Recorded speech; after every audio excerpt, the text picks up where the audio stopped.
sunnah Rasulullah SAW, mendorong diri sendiri berpegang kepada kitab Allah dan sunnah Rasulullah, dan mengajak kepada jalan petunjuk serta membawa kepada kebaikan, semata-mata ingin mencapai keredaan Allah. Keredaanmu ya Allah, mendekatkan diri kepadamu ya Allah, dan mengharapkan padamu ya Allah Subhanahu wa ta'ala. Jadi seseorang apabila dia melakukan niat-niat yang baik, maka Allah Subhanahu wa ta'ala akan bukakan jalan-jalan dan pintu-pintu yang besar ke dalam hatinya. Kerana rohaninya boleh diisi dengan keagungan, kehebatan, kebesaran Allah yang hebat, yang mana langit dan bumi tidak dapat memikul dan menanggung Allah Subhanahu wa ta'ala, tetapi kalbu seorang mukmin dapat menanggung kebesaran Allah, kehebatan Allah, keagungan Allah, kemuliaan, kesucian Allah Subhanahu wa ta'ala. Maka hati manusia, ulama mengatakan, adalah seperti istananya Allah. Kenapa? Kerana di situlah hati ini Allah inginkan untuk Allah. Allah inginkan dalam hati ini tidak ada kebesaran dunia, tidak ada kebesaran Allah. Dalam hati ini tidak ada kebesaran makhluk, tapi ada kebesaran Allah Subhanahu wa ta'ala. Tidak ada cinta kepada dunia, tapi cinta kepada Allah, cinta kepada Rasulullah, dan cinta apa sahaja yang berkaitan dengan Allah dan Rasulnya sallallahu alaihi wasallam.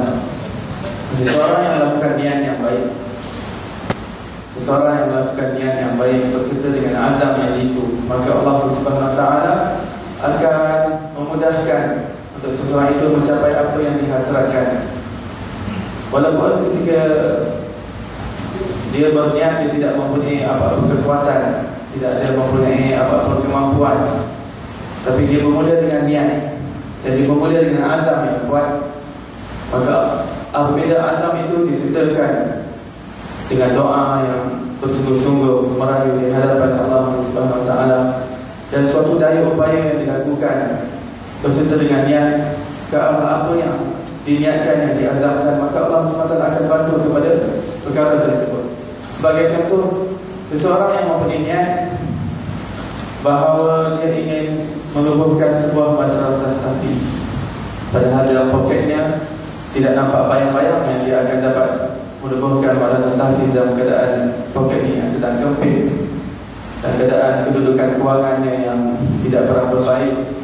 Tapi dia melakukan niat, ya Allah, jika aku diberikan kemampuan, sama ada dari segi kewangan, sama ada daripada segi ekonomi, dari segi wang, ataupun daripada segi tenaga, ataupun daripada segi idea, apa sahaja yang aku dapat sumbangkan untuk menubuhkan sebuah madrasah tahfiz, maka Allah Subhanahu wa ta'ala akan bantu di atas niat tersebut. Dia berniat perkara tersebut walaupun ketika itu dia tidak ada nampak bayang-bayang kemampuan ataupun kekuatan yang dia dapat melakukan perkara tersebut, tapi Allah Subhanahu wa ta'ala memandang kepada apa yang diniatkan di dalam hati manusia. Niat tidak perlu bayaran. Niat yang dilakukan oleh manusia free. Dia ingin menubuhkan sebuah madrasah tahfiz, dia ingin menjadikan sebuah bangunan itu diwakafkan untuk tempat anak yatim, dia ingin ada bangunan yang menjaga kepada kebajikan orang-orang Islam, kepada janda atau ibu tunggal, orang-orang yang susah. Dia ingin mengadakan suatu yayasan yang membantu kepada orang-orang yang memerlukan, suatu yayasan yang menjaga kepada kebajikan orang Islam, dan juga dalam perkongsian ilmu, tempat di mana orang Islam ataupun umat Nabi Muhammad SAW dapat datang untuk menimba ilmu di situ, untuk mengambil apa sahaja jenis manfaat di dalam agama kita. Untuk menubuhkan suatu yayasan yang begitu memang benar kita perlukan suatu kekuatan ekonomi yang kuat, suatu kewangan yang kuat. Tapi bila dia berniat, dia berasal daripada suatu niat dalam hatinya, maka Allah Subhanahu wa ta'ala akan bukakan lorong-lorong kepada dia. Apabila suatu azam yang jitu daripada dirinya, maka Allah akan buka jalan, Allah akan buka lorong. Dan jika dia mati sebelum dia meninggal dunia, sebelum dia sempat untuk menunaikan apa sahaja yang diniatkan, maka Allah SWT telah menerima apa yang diniatkan di dalam hatinya. Pahala yang penuh dalam menubuhkan ataupun mendirikan sekolah tahfiz, mendirikan sekolah mahad, di dalamnya ada pengajian agama dijalankan, walaupun tak sempat dibina, tak sempat ditubuhkan, didirikan. Sekolah anak-anak yatim, madrasah yang menjaga kebajikan orang-orang Islam, tak sempat apa yang diniatkan, tapi kerana Allah SWT memandang apa yang berada dalam hati manusia. Jika dia meninggal dunia, dia menutup mata sebelum niat-niat itu dapat direalisasikan, maka Allah SWT menerima niat tersebut dan Allah memberi pahala yang sempurna dengan apa yang diniatkan. Maka seseorang mukmin itu apabila dia bijaksana, bukan bijak sini, bijaksana, sana di mana? Di akhirat. Memikirkan bagaimana akaun dalam bank akhirat dia dapat penuh. Maka dia tahu bahawa dalam agama kita ada suatu perkara yang indah yang dinamakan dengan niat. Dan suatu riwayat sabda Nabi Muhammad SAW, niyatul mu'min khairun min amali. Niat seorang mukmin itu lebih baik daripada amalannya. Kerana apa? Pertama, di dalam niat tidak ada tekanan riak. Kerana ia tekanan dalam hati manusia, ingin niatkan melakukan sesuatu kebaikan. Di dalam amalan kemungkinan akan berlaku riak dan sebagainya. Tapi maksud daripada hadis ini bukan bermakna seseorang itu perlu niat dan dia meninggalkan amalan. Tidak. Ini adalah menunjukkan kehebatan niat dalam agama kita yang diajarkan oleh Nabi Muhammad SAW. Sabda Nabi, innamal a'mal binniyat. Biasanya bermula amalan itu adalah dengan niat. Segalanya dengan niat. Di malam ini adalah malam yang pertama, maka kita adakan niat-niat, masukkan niat-niat yang banyak yang hati kita belajar ilmu, untuk menghilangkan kegelapan daripada hati kita, untuk menghilangkan kejahilan daripada hati kita, untuk mendapatkan kedudukan yang tinggi di sisi Allah Subhanahu Wa Taala. Jika anjing Ashabul Kahfi itu yang hanya bersama dengan orang-orang yang menyelamatkan iman, bersama dengan orang-orang soleh, dimuliakan oleh Allah Subhanahu Wa Taala. Bagaimana majlis-majlis yang seperti ini, dan insya-Allah kita bersama dengan pelajar-pelajar tahfiz dan berkalangan kita beramai orang yang soleh, bersama dengan mereka insya-Allah Allah Subhanahu Wa Taala akan masukkan kita ke dalam syurga. Anjing yang bersama Ashabul Kahfi itu dimuliakan Allah. Ini sabda Nabi sallallahu alaihi wasallam bahawa anjing itu akan dijelmakan menjadi seorang lelaki di hari akhirat dan dimasukkan ke dalam syurga Allah Subhanahu Wa Taala. Maka semoga pada hari yang pertama pada malam ini daripada Jalsah Isnin Darul Mujtaba bersama dengan Majlis Ilmu Al-Aziziyah di Surau Al-Aziziyah. Al-Aziz maksudnya yang Al-Aziz adalah nama Allah, sifat Allah yang maha mulia. Semoga Allah SWT yang maha mulia muliakan kita dengan kemuliaan ilmu. Yarfa'illahu alladhina amanu walladhina utul ilm darajat. Allah SWT meninggikan kedudukan orang-orang yang beriman, dan untuk orang-orang yang diberikan ilmu Allah Ta'ala tinggikan beberapa darjat yang lebih daripada orang-orang mukmin yang biasa. Maka seseorang yang diberikan ilmu, maka Allah SWT berikan kebaikan kepadanya. Sabda Nabi SAW, man yuridillahu bihi khairan yufaqihu fid din. Sabda Nabi, barang siapa yang Allah SWT inginkan kebaikan kepadanya, maka Allah SWT akan kurniakan kefahaman agama kepadanya. Dalam hadis yang lain, dalam riwayat yang lain mengatakan bahawa bila seseorang itu Allah SWT inginkan kebaikan kepadanya, maka Allah SWT akan membukakan aibnya kepada dirinya sendiri. Dan ini perlu kepada ilmu yang dinamakan sebagai ilmu tasawuf. Seseorang itu mengenali penyakit dirinya, mengenali kotoran-kotoran hatinya. Adakah penyakit yang dialami oleh hatinya itu kronik ataupun bagaimana? Dan bagaimana untuk mendapatkan rawatan kepada penyakit tersebut? Kerana seseorang apabila dia tidak tahu yang dirinya berpenyakit, maka dia tidak pergi untuk mendapatkan rawatan. Apabila dia tidak diagnosis dirinya, adakah dia mempunyai penyakit ataupun tidak, maka dia tidak pergi ke hospital ataupun jumpa kepada doktor untuk mendapatkan rawatan. Begitu juga dengan salah satu ilmu yang menjadi perbahasan kita di dalam Jalsah Isnin ini. InsyaAllah kita akan bacakan kitab Bahjatul Wasail. Bahjatul Wasail adalah kitab syarah kepada suatu kitab yang penuh berkat yang dibaca oleh para ulama dan juga para pelajar agama, khususnya di Hadramaut, dan ia juga digunakan di Nusantara kita, khususnya di kawasan Indonesia. Risalah Jami'ah adalah sebuah kitab yang asalnya adalah kecil yang dikarang oleh Habib Ahmad bin Zain Al-Habsyi, dan Bahjatul Wasail adalah kitab syarah yang ditulis oleh ulama besar berasal dari Indonesia bernama Imam Nawawi Baltini. Imam Nawawi Al-Baltini berasal dari Baltin di kawasan Indonesia, seorang ulama Nusantara yang amat dihormati, walau bukan di kawasan Nusantara dihormati, tetapi juga di kawasan Arab. Namanya gah di sana, namanya gah di kawasan Al-Azhar, namanya gah di kawasan Mekah dan juga Madinah. Sehingga ramai ulama-ulama Arab mengambil ilmu daripada beliau. Imam Nawawi Baltini hidup dalam ratusan tahun yang lepas. Dan dalam kitab ini membincangkan 3 ilmu yang penting, ilmu yang wajib dipelajari dan diperolehi oleh setiap mukmin. Tidak ada seorang mukmin yang boleh terkecuali daripada ketiga-tiga ilmu tersebut.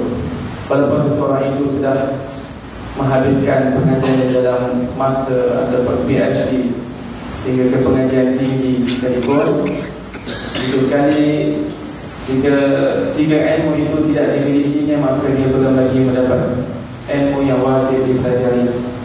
Kerana ilmu yang berada di universiti ataupun institusi akademik, ia adalah ilmu yang lebih kepada skill untuk bekerja, skill untuk mendapatkan wang, skill untuk mendapatkan harta pencarian dan sebagainya. Kalau zaman dahulu ini tidak dinamakan sebagai ilmu sebenarnya. Ini dinamakan sebagai ilmu kemahiran, skill untuk seseorang itu menjalankan kehidupannya. Tapi yang dipanggil ilmu dengan sebenar-benar ilmu adalah ilmu yang mendekatkan diri kita kepada Allah SWT, yang wajib kita ketahui, yang sekurang-kurangnya melepaskan kita daripada soalan daripada Allah SWT di akhirat tentang ilmu. Sebab setiap sesuatu akan ditanya oleh Allah SWT. Umur yang Allah SWT kurniakan kepada kita akan ditanya oleh Allah. Setiap waktu muda yang diberikan kepada kita akan ditanya oleh Allah SWT. Harta kita daripada mana diperolehi dan ke mana dibelanjakan akan ditanya oleh Allah SWT. Dan begitu juga dengan ilmu. Dalam masalah ilmu akan ditanya oleh Allah SWT.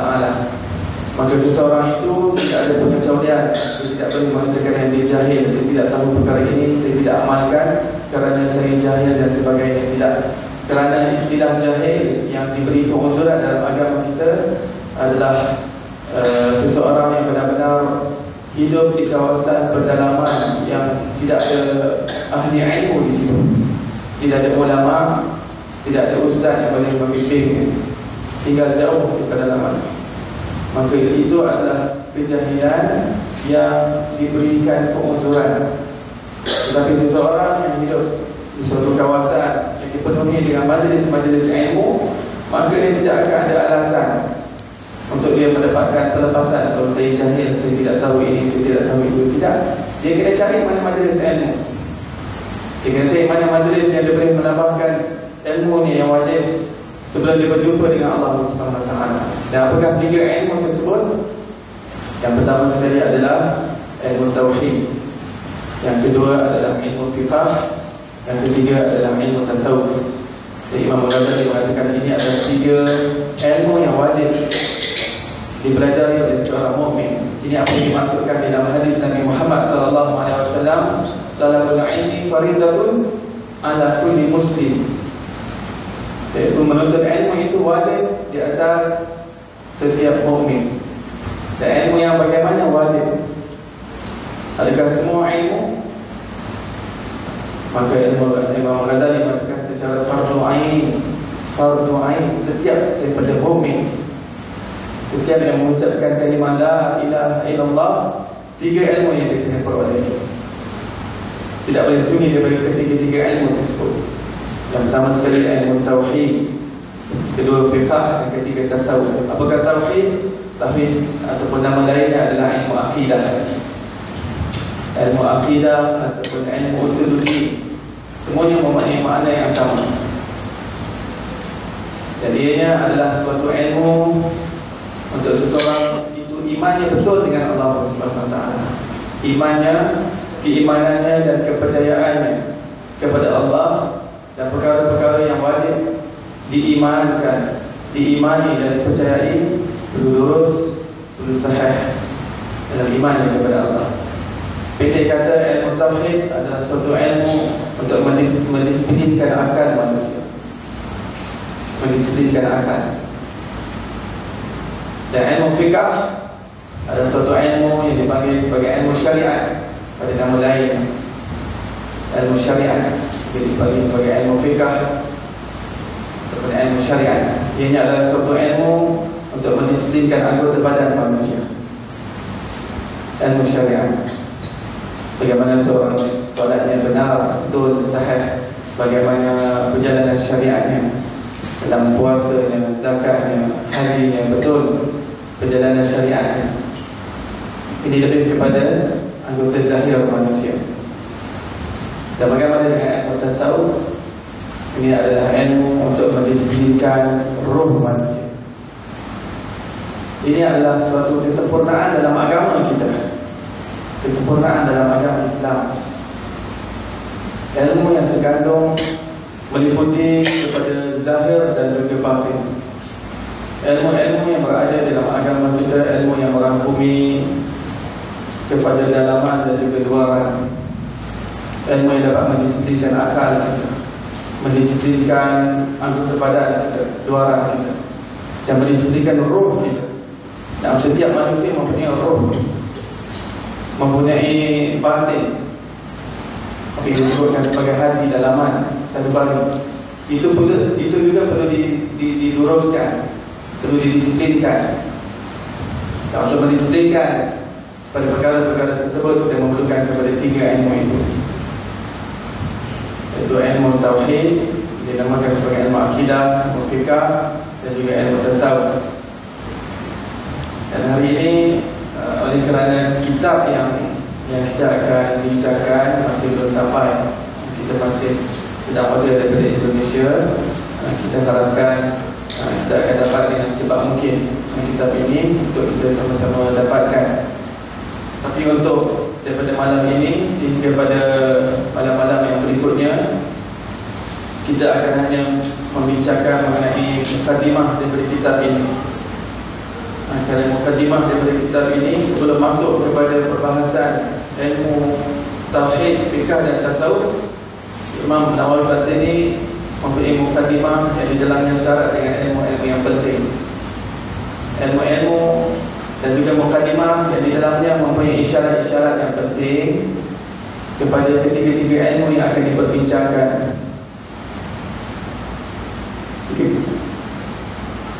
Jadi seseorang yang mendalami mukadimah daripada kitab ini, maka dia dapat suatu secara gambaran kasar, gambaran zahir mengenai ilmu-ilmu yang kita akan bincangkan, iaitu ilmu tauhid, fiqh dan juga tasawuf.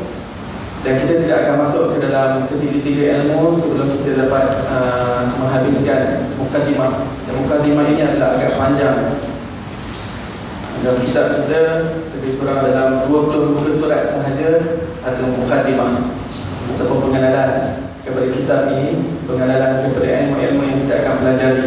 Dan dalam mukadimah, Imam Nawawi subhanallah meletakkan faedah-faedah dan juga manfaat-manfaat ilmu yang berharga untuk kita hayati, untuk kita ambil sebagai suatu tapak dan juga asas yang kuat sebelum kita masuk ke dalam ketiga-tiga ilmu tersebut. Berbalik kepada niat yang kita sebutkan tadi, salah satu daripada keindahan agama kita adalah kekuatan niat yang berada dalam diri manusia. dan diri seorang mukmin. Bagaimana seorang apabila dia melakukan niat, maka Allah akan bukakan jalan, dorong dan didorong untuk suatu manifestasi dan realisasi, untuk Allah menjadikan niatnya sebagai suatu realiti. Disebutkan sebuah kisah pada zaman dahulu. Kisah ini juga diriwayatkan dalam kitab Habib Zain bin Ibrahim al-Ismail, menukilkan sebuah kisah yang berlaku pada zaman dahulu seorang darwish ataupun seorang yang hidupnya lebih kepada ibadat kepada Allah Subhanahu Wa Taala.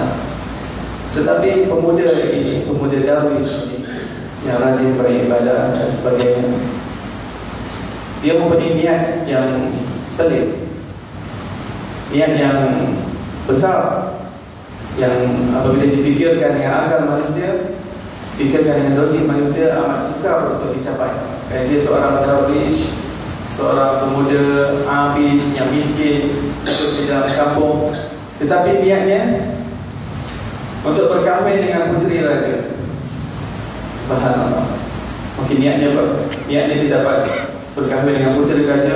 Kemungkinan Allah SWT kurniakan dia suatu kerajaan, mungkin tidak dia yang mewarisi kepada kerajaan tersebut, dan dengan kesolehan yang dia ada, dia ingin memerintah dengan adil, dia ingin memerintah dengan cara Islam.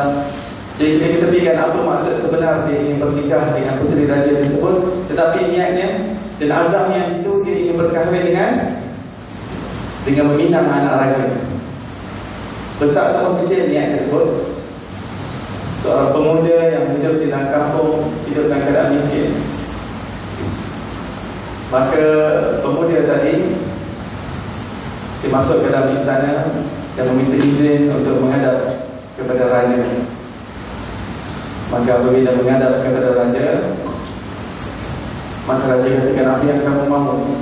Maka pemuda darwish tadi mengatakan, wahai tuanku, Patih ingin sekali bernikah dengan puteri tuanku. Kamu betul ke tak betul ni? Raja tadi, dia kata, saya mempunyai azam yang besar, Patih mempunyai niat yang benar, wahai tuanku, untuk menjadikan puteri tuanku sebagai pasangan Patih. Maka raja tadi melihat atas bawah seorang darwish, pakaian compang-camping, kelihatan sebagai seorang miskin. Maka raja tadi memberi satu cabaran kepada pemuda tadi, pemuda darwish, baik kalau kamu benar-benar ingin bernikah dengan puteri beta, sediakan mahar, sediakan mas kahwin. Maka pemuda tadi bertanya, wahai tuanku, apakah mahar ni? Pemuda tadi, raja tadi mengatakan bahawa mahar untuk kamu bernikah dengan puteri beta adalah 7 unta yang dimuatkan dengan bebanan mutiara yang penuh. Mustahil atau betul-betul mustahil seorang pemuda darwish membawa 7 unta yang penuh dengan muatan mutiara. Tapi kerana niat yang kuat, azamnya yang benar-benar jitu untuk bernikah dengan puteri raja, dia sanggup apa sahaja. Maka disahut cabaran daripada tuanku raja untuk menyediakan mas kahwin untuk bernikah dengan puterinya dengan membawa 7 unta yang muatannya penuh dengan mutiara. Maka mutiara tempatnya di mana? Tempatnya di dasar lautan.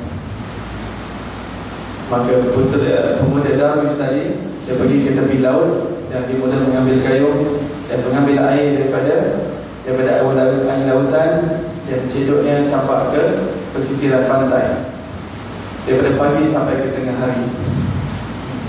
Dia berhenti solat zuhur, lepas solat zuhur dia sambung lagi, dicedok air campak ke pesisiran pantai. Maka ketika sebelum asar, ada beberapa orang lelaki lalu di situ, wahai darwish, apa yang kamu lakukan? Maka darwish tadi mengatakan, aku ingin bernikah dengan puteri raja, tapi aku diminta untuk membayar mahar dengan 7 muatan daripada unta yang penuh dengan mutiara untuk mas kahwin bernikah dengan puteri raja tersebut. Maka apabila pemuda Darwish mengatakan yang sedemikian, maka ikan-ikan di lautan yang berada di sekitar itu mendengar apa yang disebutkan oleh pemuda Darwish tersebut. Allah SWT telah mencampakkan keturunan dalam hati ikan-ikan, dan mereka semua masuk ke dalam lautan dan menyampaikan khabar hasrat daripada seorang pemuda yang ingin bernikah dengan anak raja yang menginginkan mutiara-mutiara dalam lautan, dan dia sedang mengeraikan lautan. Maka Allah campakkan ketakutan dalam hati ikan-ikan, takut semua laut akan dikeringkan oleh pemuda Darwish tersebut. Jadi mereka semua takut. Mereka jumpa pada ketua mereka, kita nak buat apa sekarang? Maka mereka kata, ketua kata, kalau air laut semua kering, kita berada dalam bahaya, kita semua akan binasa. Maka kita kerahkan kepada semua ikan-ikan di lautan untuk mencari tiram-tiram yang di dalamnya ada mutiara. Ambil mutiara tersebut dan campakkan di pesisiran pantai. Maka mereka semua menurut perintah daripada ketua mereka masuk ke dalam dasar lautan dan mencari mutiara di dalam tiram-tiram, dan mereka keluarkan dan mereka semua campak ke tepi pesisiran pantai. Maka apabila pemuda Darwish tadi melihat sebelum asar itu penuh di tepi pantai dengan kilauan mutiara-mutiara yang dibawa oleh ikan-ikan tersebut, maka bukan 700 unta diambil untuk membawa mutiara-mutiara tersebut untuk dipikul untuk masuk ke dalam istana. Maka bila masuk ke dalam istana, raja melihat, subhanallah, aku minta 7, kamu bawa 700, kamu orang yang luar biasa. Maka apa yang terjadi? Maka raja tersebut menjadikan puteri rajanya memaisuri kepada pemuda Darwish tersebut, dinikahkan. Dan ini hasil daripada apa? Yang adalah kisah benar berada dalam kitab orang-orang saleh dengan sanad yang kuat. Ini bermula daripada niat yang dibuat oleh pemuda Darwish tadi. Sesuatu yang mustahil, dia ingin bernikah dengan puteri raja. Walaupun saya tidak menggalakkan untuk kita berniat yang sedemikian, tapi seseorang itu bermakna dia boleh membuat niat di dalam hatinya dengan niat yang besar, dengan niat yang agung, niat yang hebat. Dia ingin membuahkan, ingin membina madrasah tahfiz, ingin membuat sekolah anak yatim, dia ingin mengadakan tempat pengajian agama untuk anak-anak orang miskin, siapa sahaja yang tak mampu masuk tanpa bayaran dan sebagainya. Sebesar mana niat yang dilakukan, sebesar itu pahala yang telah berikan kepadanya, walaupun tidak terlaksana apa yang diniatkan. Maka ini bukan satu kerugian untuk orang mukmin. Kerana itu ulama mengatakan seorang wali Allah Subhanahu Wa Taala itu mengangkat kedudukannya yang besar, yang tinggi di sisi Allah Subhanahu Wa Taala, kerana apa yang terkandung di dalam hati mereka, apa yang diniatkan di dalam hati mereka. Apabila seorang mukmin keluar daripada rumahnya untuk menuju ke rumah Allah Subhanahu Wa Taala, walaupun untuk bersolat jemaah, maka dia tidak berniat hanya untuk datang untuk solat berjemaah, tapi diperbanyakkan niat. Dan ulama mengatakan, salah seorang daripada alim mengatakan, apabila aku keluar daripada rumah menuju ke rumah Allah, masjid, kemudian aku solat, keluarkan 500 niat di dalamnya, dengan niat solat berjemaah. Jika ada di rumah Allah, nanti ada majlis ilmu, aku ingin duduk dalam majlis ilmu. Di dalam perjalanan, jika ada duri di tengah jalan, ada kaca, aku ingin ditepikan. Di tengah jalan, kalau ada orang yang memerlukan, orang yang berhajat kepada pertolongan, aku akan tolong dia. Jika ada fakir miskin, aku akan berikan sedekah kepadanya. Jika dengan niat yang tersebut, maka seseorang itu akan mengangkat kedudukannya yang tinggi di sisi Allah Subhanahu Wa Taala, walaupun dia belum dapat melakukan perkara tersebut. Iaitu hadis riwayat mengatakan, niyatul mu'min khairun min amali. Niat seorang mukmin itu adalah lebih baik daripada amalannya. Maka kita perbanyakkan niat, kita perbesarkan niat, kita agungkan niat yang berada dalam hati kita. Ini sebagai satu bilik paip. Bilik paip apabila dibuka dengan besar, maka dia menerima limpahan kurniaan yang besar daripada Allah. limpahan dan hembusan rahmat, pertolongan, nusrah ghaibiyah daripada Allah Subhanahu wa taala. Jangan takut berniat. Walaupun seseorang belum bernikah, kami berniat, jika saya ada anak, saya ingin jadikan anak saya seorang hafiz Quran, saya ingin jadikan anak saya seorang alim, saya ingin didampingkan dia, bersuhbahkan dia dengan orang-orang yang alim, dengan orang-orang yang saleh, dengan orang baik-baik, supaya dia membesar dalam suasana dan juga lingkungan orang-orang alim, orang-orang saleh, supaya dia menjadi seorang yang saleh, dapat memimpin manusia lain kepada agama Allah Subhanahu wa taala. Maka zuriat yang sebegini saya inginkan, ya Allah, niatkan saya ingin wakafkan untuk Allah Subhanahu wa taala. Ada orang yang wakafkan rumahnya untuk sekolah tahfiz, ada orang yang mewakafkan tanahnya untuk masjid, ada orang mewakafkan tanahnya untuk anak-anak yatim, ada pula jenis orang yang mewakafkan anaknya untuk Allah Subhanahu wa taala. Apa maknanya? Rezeki anak saya di tangan Allah. Saya yakin dengan jaminan yang telah diberikan oleh Allah Subhanahu wa taala. Bukan sijil, bukan universiti, bukan sebelum ijazah yang beri rezeki kepada anak-anak saya. Saya yakin dengan jaminan yang Allah Subhanahu wa taala berikan di dalam Al-Quran daripada kalam Allah, bahawa setiap yang hidup berada di atas muka bumi ini, daripada makhluk Allah SWT, Allah sudah jamin rezeki. Saya yakin dengan jaminan Allah, dan saya hantar anak saya untuk belajar daripada awal sekolah. Saya hantar dari sekolah hafiz, kemudian belajar alim, belajar kitab, kemudian jadi da'i ila Allah. Kemudian jika dia nak masuk ke universiti, tidak ada masalah. Tetapi apa yang penting, persekolahan daripada awal, daripada sekolah tadika, rendah, menengah, sehingga universiti, adakah pengajiannya ilmu-ilmu yang wajib untuk dipelajari telah lepas, ataupun diambil pengajian agama itu secara sampingan, ataupun pengajian agama itu sesuatu yang dipikirkan ataupun dianaktirikan. Maka seorang yang benar-benar mewakafkan anak dia kerana Allah Subhanahu wa taala, maka Allah Subhanahu wa taala akan menjaga anak tersebut. Insya-Allah Allah akan memilih anak dan zuriat tersebut untuk menjadi penegak agama Allah Subhanahu wa taala, untuk menjadi seorang yang berjuang fi sabilillah dalam meninggikan kalimah Allah Subhanahu wa taala dalam apa sahaja aspek dan juga skop ruang lingkup yang dia sedang berada. Dia akan tinggikan kalimah Allah Subhanahu wa taala. Ya, bagaimana kelahiran Nabi Isa alaihissalam. Nabi Isa alaihissalam adalah anak kepada Maryam alaihissalam, dan Maryam adalah anak kepada Imran. Imran isterinya bernama Hannah.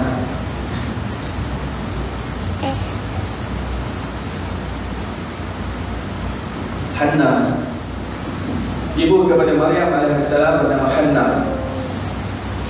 Hannah adalah isteri kepada Imran. Maka Hannah ini dia bernazar kepada Allah Subhanahu wa taala untuk mewakafkan apa yang berada dalam kandungannya untuk Baitul Maqdis, untuk menjadi seorang yang mewakafkan untuk Allah apa yang berada dalam kandungannya untuk Allah dan sebagai penjaga kepada Baitul Maqdis. Daripada awal lagi sudah wakafkan anak dalam kandungannya, belum dilahirkan lagi. Maka kemudian apabila Hannah melahirkan anak, yang dilahirkan adalah anak perempuan bernama Maryam, maka Hannah bersedih dan juga merintih kepada Allah Subhanahu wa taala, ya Allah, aku bermohon kepadamu untuk diberikan seorang anak yang dapat menjaga Baitul Maqdis, tetapi aku dikurniakan anak perempuan. Kerana penjaga Baitul Maqdis seharusnya adalah seorang lelaki. Maka Hannah alaihissalam telah diberi ilham daripada Allah Subhanahu wa taala dalam Quran, merakamkan pada peristiwa tersebut, mengatakan atau tunjukkan daripada Allah Subhanahu wa taala kepada Hannah, wahai Hannah, anak perempuan yang aku kurniakan kepada kamu ini bukan sebarang-barang perempuan. Bahkan perempuan ini adalah lebih baik daripada banyak lelaki-lelaki yang lain. Kemudian memang benar Maryam membesar dalam lingkungan orang yang soleh, dibesarkan oleh pakciknya bernama Nabi Zakaria alaihissalam.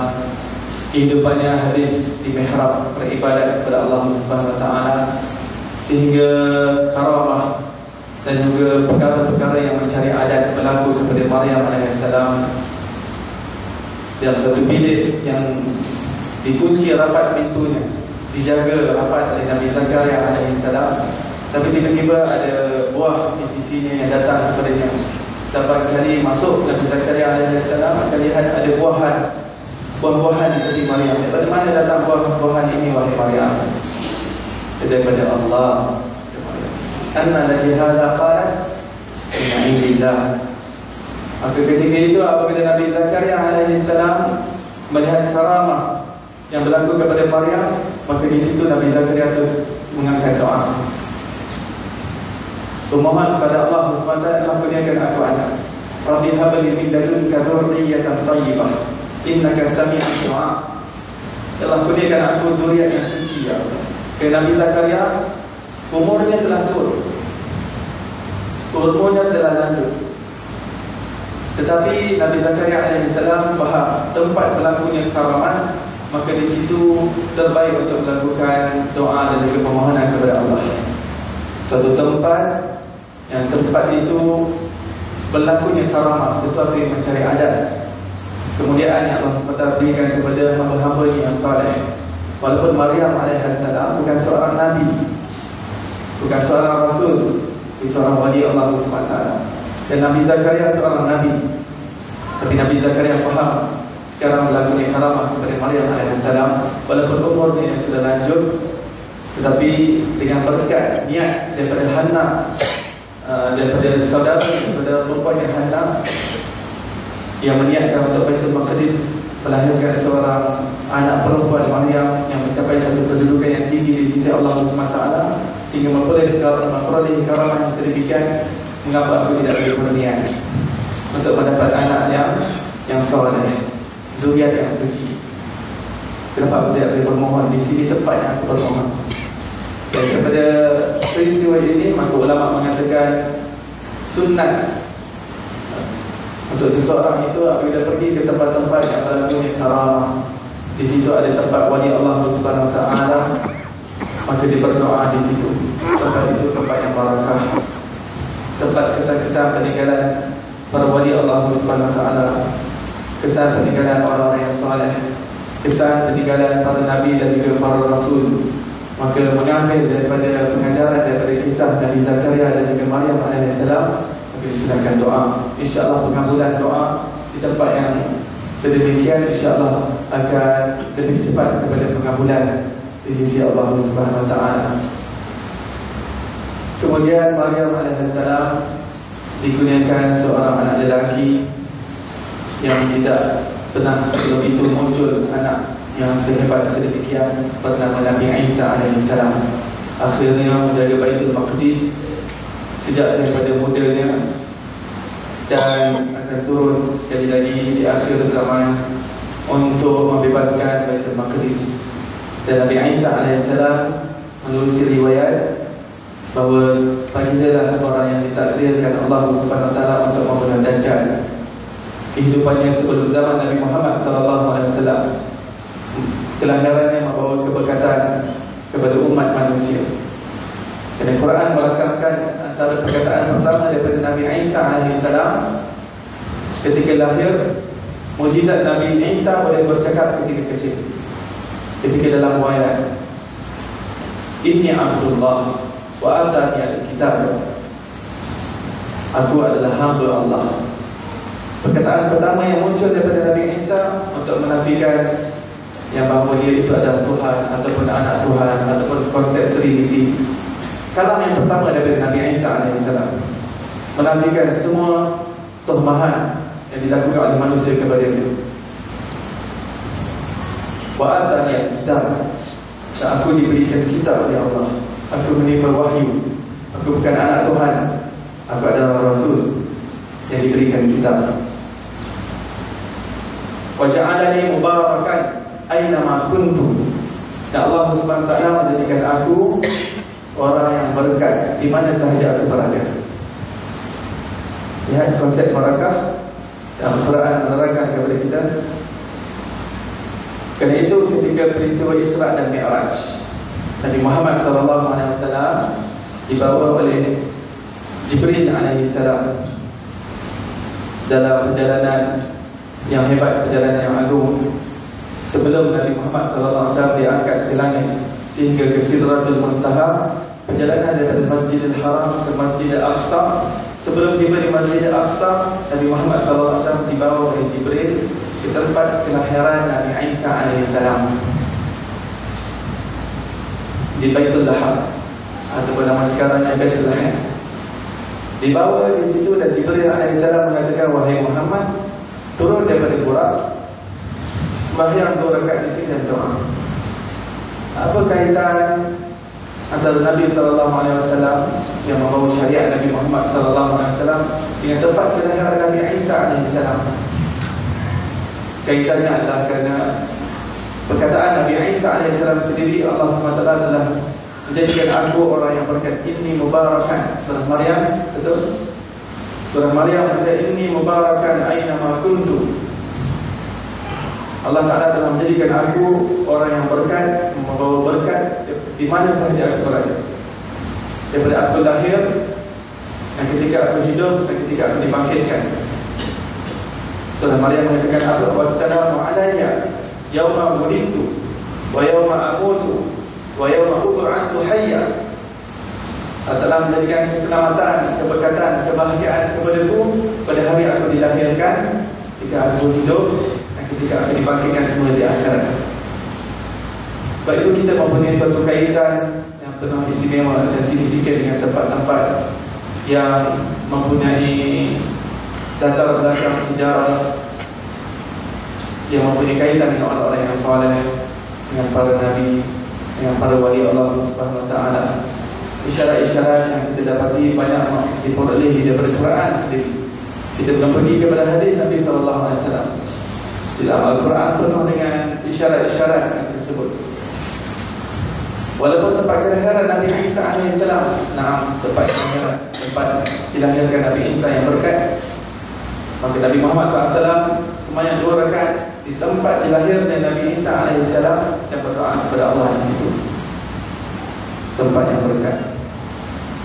Maka Allah Subhanahu wa taala telah menjadikan niat halal tadi, walaupun tidak diberikan kepadanya straight, tetapi cucunya, iaitu Nabi Isa AS yang lahir lebih kurang 2014 tahun yang lepas, dan sekarang ini masih hidup di langit. Di langit yang keberapa? Langit yang kedua. Pada langit yang pertama Nabi Adam, langit yang kedua Nabi Isa. Ada 2 Nabi di langit yang kedua, Nabi Isa dan juga Nabi Yahya. Nabi Yahya adalah saudara sepupunya. Langit yang ketiga pergiannya siapa? Ketika Nabi Muhammad SAW dinaikkan ketika Isra Mi'raj, Nabi Yusuf AS. Langit yang keempat Nabi Musa dan Nabi Harun. Yang kelima Nabi Idris. Kemudian Nabi Ibrahim AS. Nabi Ibrahim AS bersandar di Baitul Ma'mur. Benar-benar berada di atas Kaabah adalah Baitul Ma'mur, yang di sana malaikat sekali pilih 70,000 malaikat, dan satu malaikat keluar, dia tidak akan mendapat giliran untuk tawaf di Baitul Ma'mur sehingga hari kiamat. Kerana begitu ramainya malaikat yang diceritakan oleh Allah Subhanahu wa taala.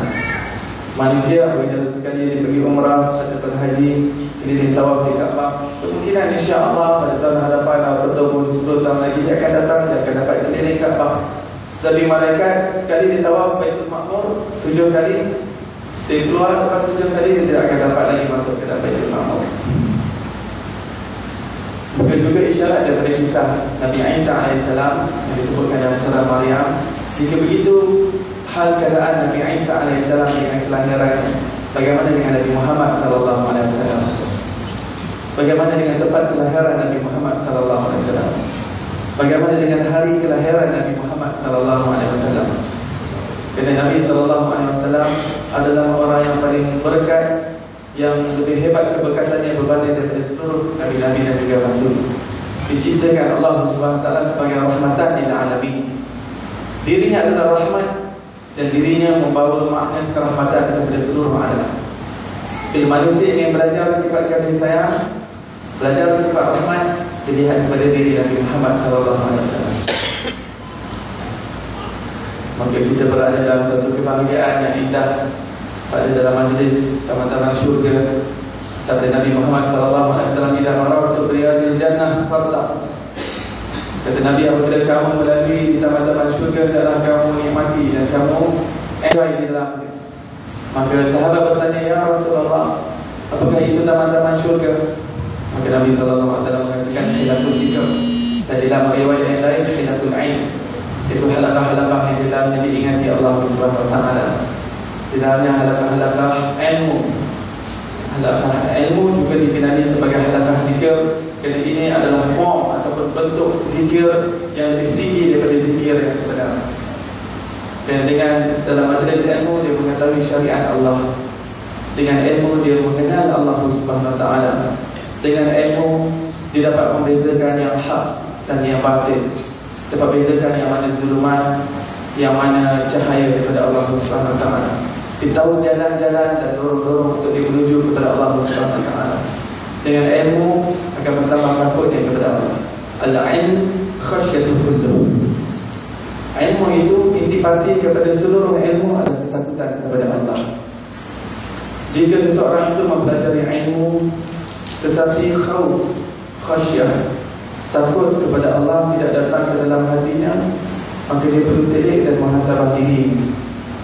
Kerana buah ataupun hasil daripada ilmu yang dipelajari bukan menyebabkan seorang itu lebih sombong daripada orang lain, ataupun memandang dirinya lebih afdal daripada orang lain, ataupun memandang dirinya lebih baik, lebih alim, lebih dekat dengan syurga. Dia sudah merasa diri sudah ahli syurga. Saya tak namanya sudah dalam. Yang lain ni ahli neraka, ni ahli neraka, ni ahli neraka, ni ahli neraka. Aku alhamdulillah ahli syurga.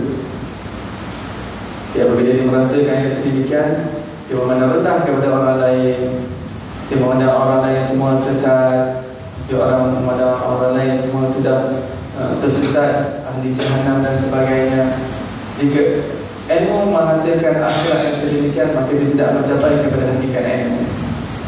Jadi tujuan kita menuntut ilmu, kita hadir dalam majlis ilmu ini, bagaimana hati kita mampu takut kepada Allah, khasyah, hati yang hampir kepada Allah. Sehingga apabila dia melakukan maksiat, maka ilmu yang pertama ini dia pelajari kemurkaan Allah, azab Allah. Tidak boleh merasa aman daripada azab, siksaan daripada Allah Subhanahu wa taala. Maka menjadi satu motivasi kepada dirinya. Subhanallah, aku perlu takut kepada Allah. Kerana itu di dalam Al-Quran dikatakan, innama yakhshallaha min ibadihi al-ulama.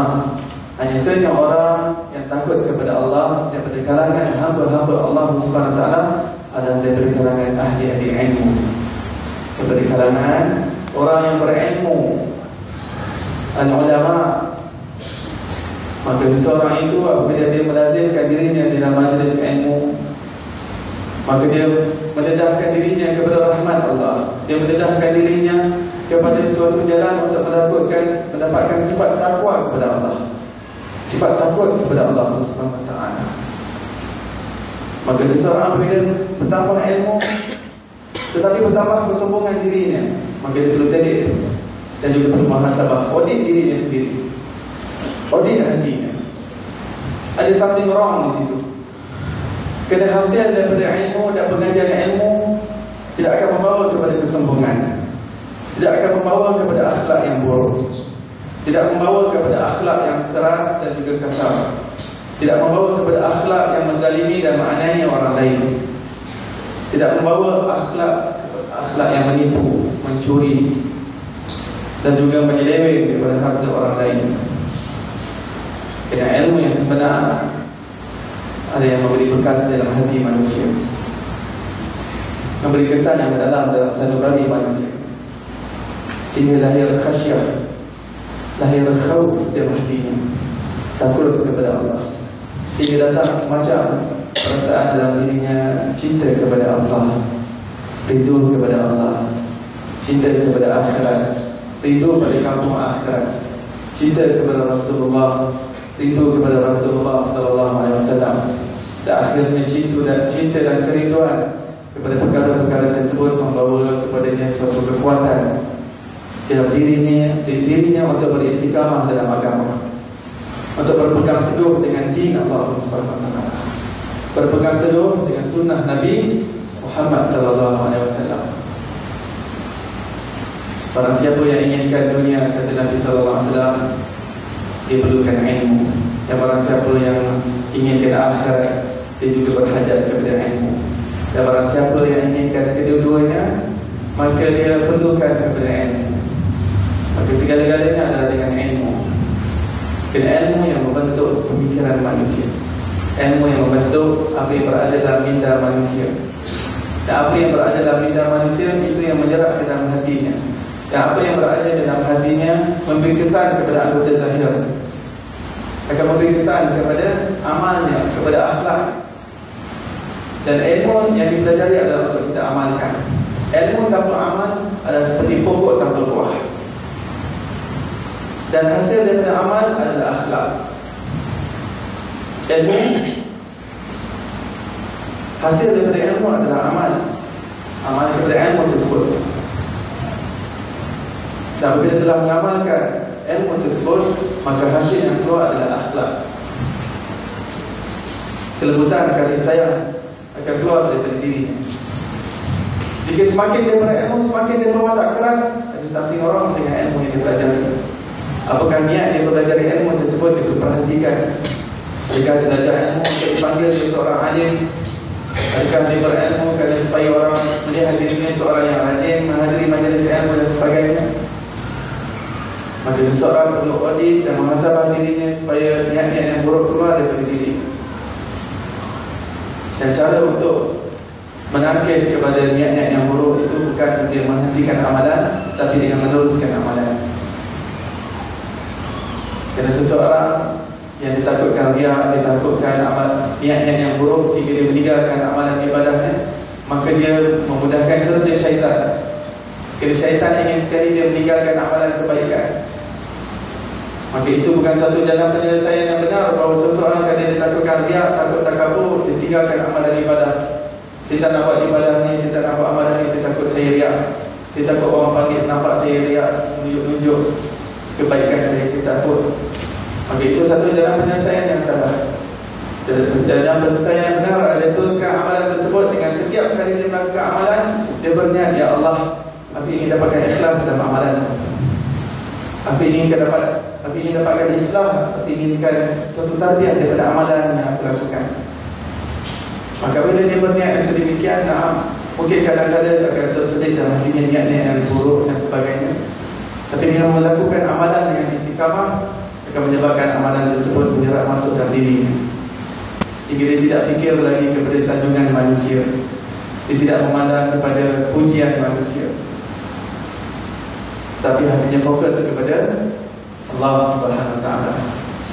Hatinya fokus kepada keredaan Allah, kepada sesuatu yang disimpan di sisi Allah adalah lebih baik daripada mendapat kedudukan di mata manusia. Kedudukan di sisi Allah adalah lebih mahal, lebih berharga daripada apa yang berada di sisi manusia. Yang berada di sisi manusia adalah seperti fata morgana, suatu ilusi, tipu daya, dan ini akan lenyap, fana dan binasa. Tetapi apa yang berada di sisi Allah Subhanahu wa taala akan kekal, akan abadi, disimpan di satu tempat namanya syurga Allah Subhanahu wa taala. Nikmat yang tidak ada penghabisan, nikmat yang tidak ada penghujung, abadan abadan. tempat dilempiaskan nafsu manusia bukan di dunia semata-mata, tetapi nafsu dapat dilempiaskan dengan sebenar-benarnya apabila berada dalam syurga Allah Subhanahu Wa Taala. Maka di dunia tempat mujahadah nafsu, di dunia tempat melawan nafsu. Abu Darda mengatakan, barang siapa yang mengatakan, yang menyangka bahawa menghadiri majlis ilmu bukan jihad yang besar dalam agama Islam, maka ada sesuatu kerosakan dalam akalnya. Sahabat Nabi Muhammad SAW, Abu Darda mengatakan, jika seseorang menyangka bahawa menuntut ilmu itu bukan salah satu daripada jihad yang besar dalam agama Islam, maka ada suatu kecacatan dalam minda, dalam fikiran. Kerana jihad yang difahami bukan hanya pada fizikal dalam Islam. Naam, kita ada jihad yang dinamakan sebagai mengangkat alat perang, senjata dan sebagainya. Apabila masanya sampai, apabila dia memenuhi syarat-syarat yang tertentu. Kerana agama kita bukan satu agama yang mengganas kerja untuk menumpahkan darah, berperang, bermusuh antara manusia, tidak. Ia diperlukan apabila telah memenuhi syarat. Maka selagi tidak dipenuhi syarat-syarat tersebut, maka ada jihad yang lebih besar yang ditanggungjawabkan, yang diamanahkan Allah ke atas setiap mukmin, iaitu pembinaan diri kita sendiri. Kerana setiap daripada kita akan menghadap kepada Allah. Setiap daripada kita akan dibalaskan di hari perhisaban dalam saf. Saya, tuan-tuan dan puan-puan, akan berada dalam saf tersebut. Dan pada hari itu, bukan harta kita, bukan anak kita yang akan memberi manfaat, yang akan menyelamatkan kita. Yauma la yanfa'u malun wa la banun illa man atallaha biqalbin salim. Pada hari di mana harta dan juga anak-anak tidak akan memberi manfaat kepada kamu, kecuali mereka yang datang dan menghadap kepada Allah dengan hati yang sejahtera, dengan hati yang selamat. Apa maksud hati yang sejahtera? Itu sejahtera dan selamat daripada penyakit-penyakit hati, daripada kotoran-kotoran batin. Hati yang sejahtera daripada sifat takabur, sifat sombong, sifat riak, sifat ujub, sifat cinta dunia, cinta sanjungan, cinta kepada pujian, cinta kepada kemegahan, cinta kepada kedudukan di sisi manusia, hasad, dengki, dendam.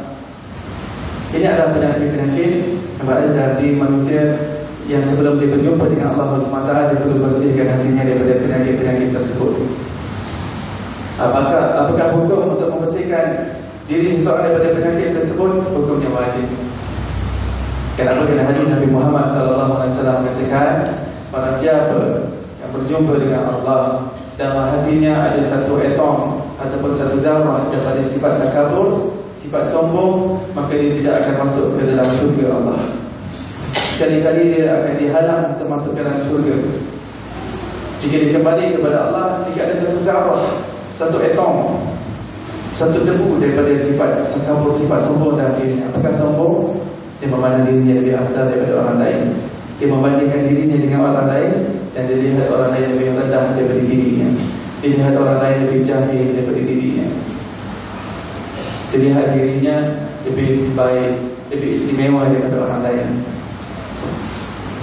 Maka jika satu zarah daripada sifat takabur, jika dikembali kepada Allah, maka tidak dapat masuk ke dalam syurga. Kerana Nabi SAW mengisyaratkan bahawa sifat itu perlu dileburkan di dalam api neraka. Maka tempat untuk leburkan takabur yang sebenar ada di dunia ini. Sementara Allah memberi kita masa, memberi kita umur untuk kita membersihkan. Ya Allah, aku ni tidak ada apa-apa. Aku datang ini pun dalam majlis ilmu bukan kerana kepandaian aku, bukan kerana kebijaksanaan aku, bukan kerana kecilikan aku. Kerana taufikmu ya Allah, kerana taufikmu. Aku bukan orang baik ya Allah. Aku ni banyak aib ya Allah, aku banyak kelemahan, aku banyak kekurangan ya Allah. Sebab manusia masih memuji ataupun memandang baik kepada kita kerana tutupan aib daripada Allah kepada kita yang maha indah. Kalau bukan kerana tutupan hijab daripada Allah antara diri kita dengan manusia, maka manusia tidak akan memandang kepada kita. Kenapa aib yang kita simpan di belakang pandangan mata manusia. Tapi disebabkan tutupan langsir daripada Allah Subhanahu Wa Taala kepada aib kita, kepada kelemahan kita, maka orang langsung memandang kita orang yang baik dan sebagainya. Bayangkan jika dinding dan juga hijab itu dibuka oleh Allah, alhamdulillah min dzalik. Maka kali itu Nabi SAW mengatakan, apabila Allah inginkan kebaikan bagi diri seseorang, maka Allah Ta'ala akan membukakan aib dirinya sendiri kepada dirinya sendiri. Jika dia dapat muhasabah, subhanallah, rupanya hati aku ini ada penyakit dendam kepada orang mukmin yang lain. Hati aku tidak dapat melihat orang lain mendapat keistimewaan, dapat nikmat. Ya Allah, masih ada rasa sifat dengki. Kerana tidak sempurna iman seseorang selagi dia inginkan kebaikan kepada saudaranya yang lain, seperti mana kebaikan untuk dirinya sendiri. Jika dia inginkan dirinya mendapat nikmat, diinginkan dirinya dinaikkan gaji, diinginkan dirinya mendapat dinaikkan pangkat, promotion dan sebagainya, begitu juga dia inginkan perkara tersebut kepada saudaranya yang lain. Dia tidak ada hasad dengki. Jika jirannya setelah tukar kereta yang lebih hebat, alhamdulillah, alhamdulillah, ya Allah tambahkan lagi nikmat kepada dia, ya Allah. Tiba-tiba jiran kita bawa sofanya yang masuk sofa baru yang mahal, masya Allah, alhamdulillah, nikmat Allah masuk dalam rumah jiran aku, ya Allah, alhamdulillah, syukur. Kita orang sejawat kita dinaikkan pangkat, masya Allah, alhamdulillah, alhamdulillah. Begini hati mukmin. Selagi dia mempunyai rasa hasad dengki dan dendam, bermakna hubungan hatinya, interaksi batinnya dengan Allah masih cacat, masih ada lubang di situ. Kerana dia masih mempertikaikan keagihan dan kebahagiaan Allah Subhanahu Wa Taala, kebahagiaan nikmat Allah Subhanahu Wa Taala. Allah tentukan si fulan itu dapat nikmat, si fulan itu dapat nikmat, si fulan itu dapat nikmat. Seolah hati protes dengan pembahagian nikmat Allah Subhanahu. Bagaimana keadaan hati yang protes dengan takdir Allah? Bagaimana keadaan hati yang mempertikaikan keagihan dan juga pembahagian rezeki dan juga nikmat Allah Subhanahu Wa Taala yang diagih-agihkan, yang telah ditetapkan sejak azali kepada hamba-hamba Allah Subhanahu Wa Taala?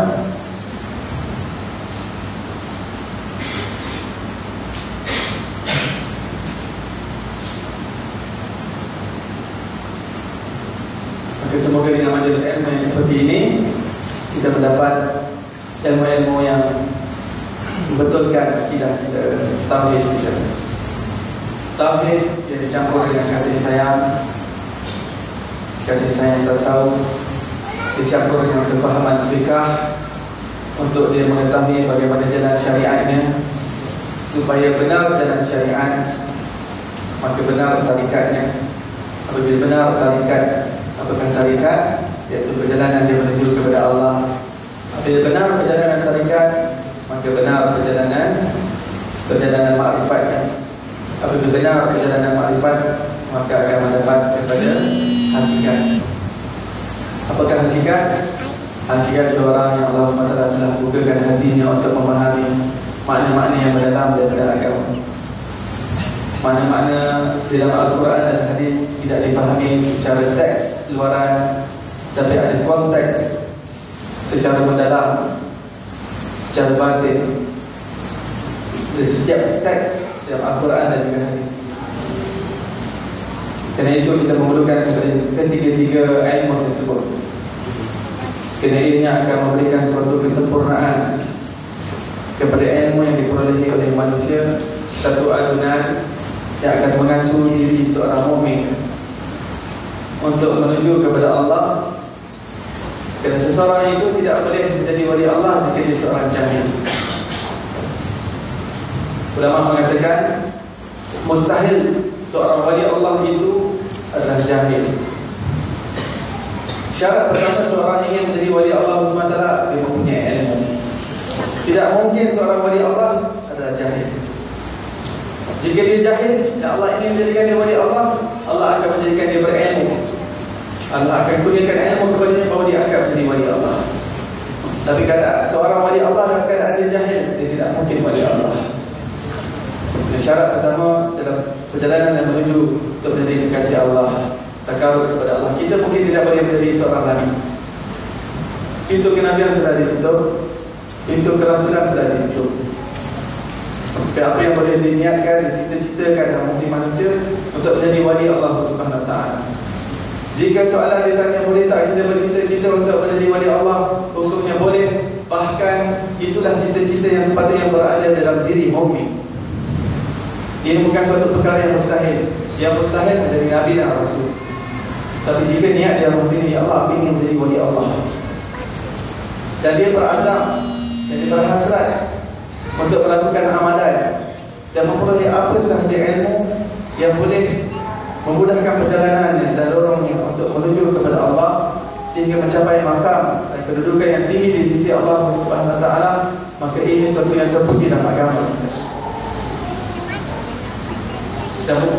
Dan apabila seorang mencapai makam yang tinggi, tidak boleh dia menamakan diri sebagai wali Allah. Sudah aku ingin jadi wali Allah, aku ingin ahli syurga dan sebagainya. Tidak. Apabila seorang itu telah mencapai wali Allah, sekiranya sudah tidak ada kotoran hati, dia tidak lagi memandang dirinya lebih baik daripada orang lain. Matanya akan memandang yang baik, telinganya akan memandang, akan mendengar yang baik, lidahnya tidak akan mengumpat, tidak akan memfitnah, tidak mengata orang lain, tidak menggosip orang lain, tidak membawa khabar angin. Dia mendengar daripada orang lain mengenai berita si fulan dan si fulan, itu dikhabarkan kepada orang lain. Kamu tahu tak si fulan itu begini dan begitu. Seorang yang mencapai kedudukan sebagai wali Allah, maka dia tidak lagi memikirkan kepada dosa dan maksiat. Malah perkara makruh juga diusahakan sedaya payah untuk jauhkan. Kerana setiap perkara makruh adalah satu halangan, suatu penurunan makamnya di sisi Allah SWT. Dan ini ada tangga-tangga. Bukan saja makruh, bahkan melakukan sesuatu yang harus tanpa disertakan niat yang baik juga menjatuhkan makam seseorang yang dalam menuju kepada Allah SWT.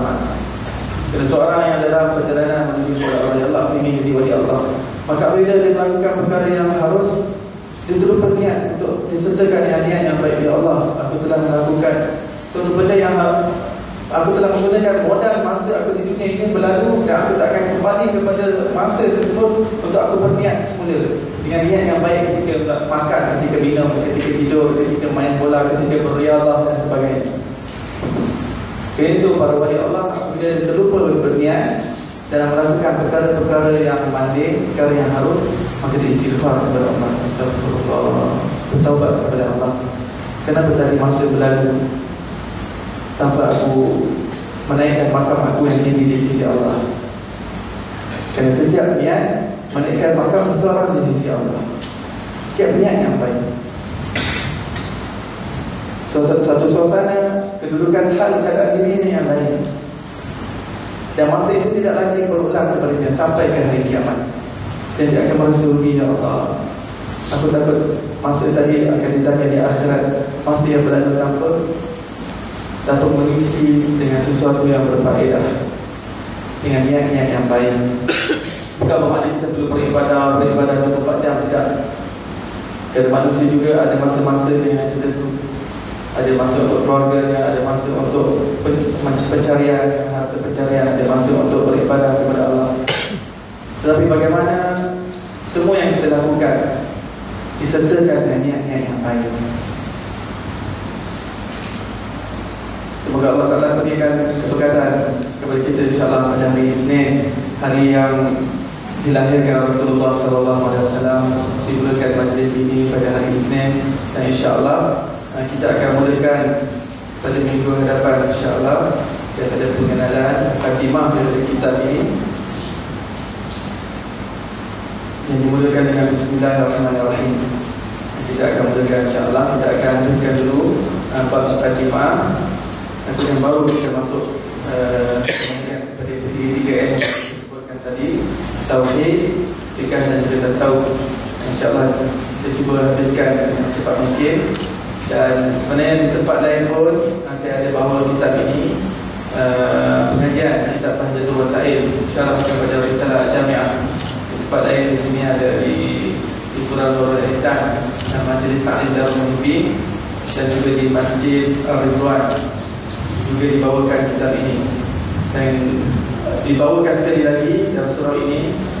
Kitab ini kena, walaupun masih ada orang-orang yang sama sebenarnya yang hadir majlis Darul Mu'minin, ada juga hadir majlis ini, majlis Ridwan, ada orang yang sama. Kerana keberkatan kitab ini, ulama dan juga para orang-orang yang soleh mengatakan orang siapa yang mengkhatamkan kitab Ar-Risalah Jami'ah dikarang oleh Habib Ahmad bin Zain Al-Habsyi ini 3 kali, maka Allah Subhanahu Wa Taala akan kurniakan futuh ke dalam hatinya. Apakah futuh? Iaitu keterbukaan kelapangan hatinya sehingga dia memahami makna-makna yang dalam agama kita. Dan dalam hati kita mempunyai pintu, tak ada kod-kod yang dibuka dengan password yang betul. Dan password Allah Ta'ala letakkan keberkatan dalam ilmu, dalam kitab-kitab para ulama-ulama yang soleh, dalam kitab-kitab yang dikarang oleh wali Allah Subhanahu Wa Taala, yang dikarang dengan hati yang bertawajuh kepada Allah. Setiap kali sebelum menulis mereka berdoa, sembahyang, hajat kepada Allah, meminta bantuan daripada Allah.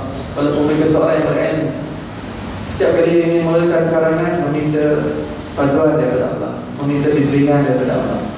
Dan tidak mereka berkat daripada keikhlasan mereka. Sehingga Risalah Jami'ah setelah beratus tahun hari ini kita masih bacakan. Dan moga-moga khatamnya kitab ini dan mereka yang mengikuti di tempat-tempat yang lain akan membawa suatu kelapangan, keterbukaan hati kita, insyaAllah, pintu batin kita. Dan mereka yang habis walaupun sekali boleh membaca lagi sekali, dia boleh membaca diri sendiri untuk mengulang haji sehingga 3 kali dibacakan, maka insyaAllah Allah SWT akan memberikan kefahaman yang mendalam dalam agama. Allah Ta'ala akan memberikan keberkatan dalam waktu kita dan rezeki kita kepada anak-anak kita, kepada ahli keluarga kita, insyaAllah. Dan semoga Allah SWT dengan berkat majlis ilmu, Allah SWT memudahkan segala urusan kita, insyaAllah, menyelesaikan segala hutang piutang kita, insyaAllah, mengurniakan kita syifa, kesihatan yang sempurna kepada kita, insyaAllah. Dan Allah SWT mengurniakan kita husnul khatimah, insyaAllah, dan menjauhkan kita daripada su'ul khatimah. Ya Allah, pandanglah kami dengan pandangan rahmat dan kasih sayang-Mu, ya Allah. Yang keberkatan hari Isnin, hari dilahirkan kekasih-Mu, ya Allah, rahmatan lil alamin Rasulullah SAW. Kami meminta, ya Allah, bantuan dan juga bimbingan daripada-Mu, ya Allah, pertolongan, nusrah dan juga bantuan daripada-Mu, ya Allah, untuk majlis ilmu ini, ya Allah. Keberkati majlis ini, ya Allah, dan mereka yang hadir, ya Allah, dan mereka yang ingin berniat untuk hadir tapi tidak dapat hadir, ya Allah, sampaikanlah keberkatan majlis ini kepada mereka juga, ya Allah. Ya Allah, pandanglah hati kami, ya Allah, bersihkanlah hati kami daripada segala penyakit dan kotoran hati, ya Allah. Kau bawakan majlis ilmu ini, ya Allah, sehingga keakhiran, ya Allah, sehingga Allah sehingga Engkau, ya Allah, jadikan kami orang-orang yang saleh, ya Allah, orang-orang yang dekat kepada-Mu, ya Allah, menjadi wali-wali-Mu, ya Allah.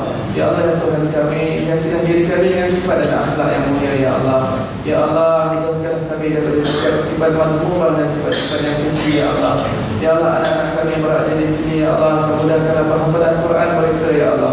Dan kepada ustaz-ustaz mereka, ya Allah, mudahkan urusan mereka, ya Allah.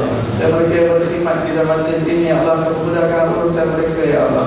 Ya Allah, nur cahaya kami bawa daripada majlis ini, ya Allah, supaya kami balik pulang ke rumah, ya Allah, ahli keluarga kami dan rumah kami mendapat keberkatan dan cahaya daripada majlis ini, ya Allah. Wassallallahu ala sayyidina Muhammadin wa ala alihi wasallam. Alhamdulillahi rabbil alamin.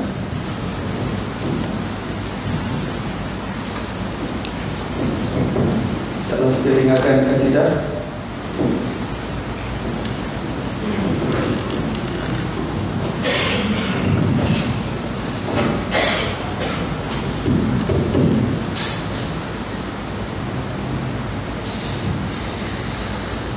وهذه الأضياء تشدو في ليالي المولد وهذه الأضياء تشدو في ليالي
Alhamdulillah, habis yang selesai masuk habislah majlis kita pada malam ini. InsyaAllah kita mendoakan keafiatan dan kesihatan kepada tuan guru kita Ustaz Iqbal Zaid Al-Jawhari, insyaAllah. Dan majlis kita akan bersama pada minggu hadapan di tempat yang sama, waktu yang sama dan masa yang sama, insyaAllah. Dan untuk makluman tuan-tuan dan puan yang di mana ini memberikan sumbangan untuk majlis ilmu Al-Aziziyah, boleh berbuat demikian, berjumpa bersama saya ataupun ahli jawatan kuasa majlis ilmu Al-Aziziyah sebentar lagi di luar surau, insyaAllah. Dan untuk makluman tuan-tuan dan puan, Ustaz Iqbal akan menyambung pengajian dengan menggunakan kitab yang sama di Masjid Darul Ihsan pada esok hari, insyaAllah. So dengan itu kita akhiri majlis kita dalam istighfar dan soal asal.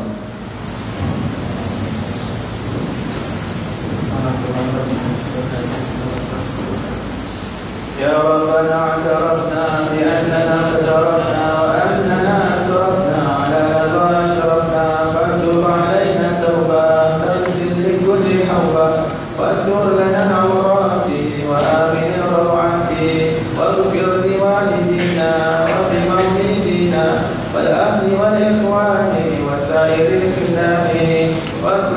محبة أو في رب أو صحبة والمسلمين أجمع آمين رب اسمع فضلا وجودا منا لا بابتسام منا بالمصطفى الرسول نقضى بكل سوء بالمصطفى الرسول نقضى بكل سوء بالمصطفى الرسول نقضى بكل سوء صلى وسلم ربي عليه عند الحبيب وآله وصحبه عداد الطرش السفلي والحمد لله في المقبل والتنامي حمدا كثيرا لا إله إلا الله والحمد لله.